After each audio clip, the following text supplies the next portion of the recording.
FIFA's president Gianni Infantino's announced a plan to create a multi-billion-dollar company with stakes held by private shareholders to govern the World Cup and other top competitions. Well, European football's governing body UEFA has reacted furiously, saying the proposal crossed a line. It's warned that football's soul and governance weren't assets to trade.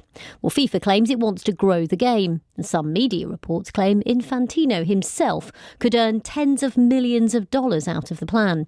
Well, is it a proposal to privatise the World Cup? The BBC's sports correspondent Nesta McGregor has been telling me more. The World Cup final was less than 2 weeks ago. Spain lifted the trophy, and here we are talking about FIFA's next big thing. You put it quite nicely, but in layman terms, FIFA says it wants to expand football development funding to over $10 billion. Obviously, that's subject to approval from its member associations, and FIFA says if that does go ahead, every corner of the world would benefit. That money would be recouped if they were to create a private company called FIFA Forward Enterprise. Through it, minority investors would aim to maximise FIFA's commercial rights. So that's things like broadcast deals, licensing and ticket sales. And FIFA does remain adamant that this would never affect the governance of the game. So things like the rules and the match calendar, for example. But Nesta, there are questions over that. First of all, over who some of the potential backers might be, because we've seen some reports that people close to the Trump administration could be among them. Yeah, and one of the staunchest critics is UEFA, and FIFA already have a fractious relationships. UEFA is European football's governing body.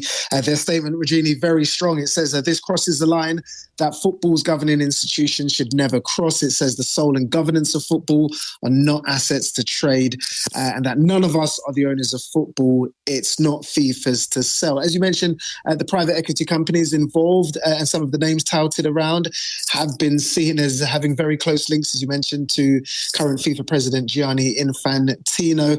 There's been a war of words between UEFA and FIFA because one thing, Regini, football continues to grow, the calendar doesn't. So if the World Cup gets bigger, for example, if the World Cup is every 2 years, something will have to give. And that's even before we start talking about player welfare or the impact on the environment, for example. And just very briefly, Nesta, Gianni Infantino could personally benefit from this apparently too.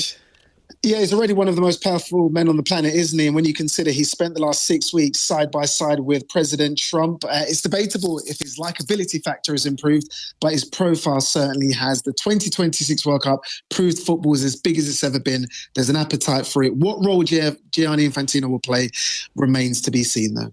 That's the BBC's Nesta McGregor there. And we are getting more reaction to this FIFA proposal.